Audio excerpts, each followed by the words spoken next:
आज हम बात करेंगे causes of pain in right lower abdomen, मतलब कि अगर दाईं तरफ पेट में दर्द हो तो उसकी क्या वजूहत हो सकती हैं और उसका क्या इलाज हो सकता है।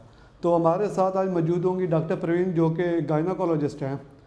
तो राइट साइड पे अगर दर्द है तो उसमें अपेंडिक्स हो सकती है, ओवेरियन सिस्ट हो सकती है, अक्टोबर प्रेगनेंसी हो सकती है। तो मज़ीद हम डॉक्टर प्रवीण से भी पूछेंगे। Doctor Parveen Akhtar, consultant gynaecologist here. अगर पेशेंट हमारे पास आता है लोअर एब्डोमिनल पेन के साथ तो उसकी मल्टीपल रीजंस हो सकती हैं।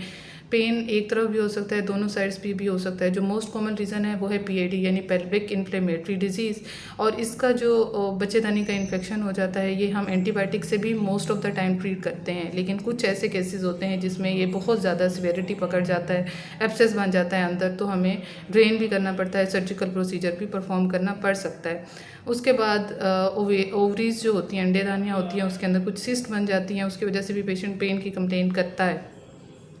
तो बाज़ात तो वो अर्ली अगर पेशेंट प्रेजेंट कर जाता है तो मेडिकली इसका ट्रीटमेंट भी अवेलेबल होता है। कुछ केसेस में अगर ये साइज़ बहुत ज़्यादा बढ़ जाए या फिर पेशेंट डिले करे और अपने सिम्टम्स को इग्नोर करे तो खुदा ना खास्ता जो ये सिस्ट है वो पेट के अंदर ही ट्विस्ट हो सकती है, यानी मुड़ सकती है और रप्चर भी हो सकती है, जिसकी वजह से पेशेंट को सीवियर पेन होता है और फिर इमरजेंसी में उसकी लेप्रोटमी करनी पड़ती है। या पेशेंट मैरिड हो और उसके पीरियड्स डिले हो जाएं तो एक्टोपिक प्रेगनेंसी का भी ख़तरा होता है। अगेन ये कंजर्वेटिव मैनेजमेंट में ही होती है, मेडिकली भी ट्रीट इसको हम करते हैं। और अगर पेशेंट वही बात है कि अगर सिम्टम्स को इग्नोर करे और वो डिले हो जाए तो फिर ये फट भी सकती है बच्चेदानी के अंदर ही और उसकी वजह से इमरजेंसी सर्जरी करनी पड़ती है। तो अपने सिम्टम्स को आप इग्नोर मत करें, डॉक्टर के पास बर वक्त जाएँ ताकि आपका ट्रीटमेंट टाइम पे किया जा सके।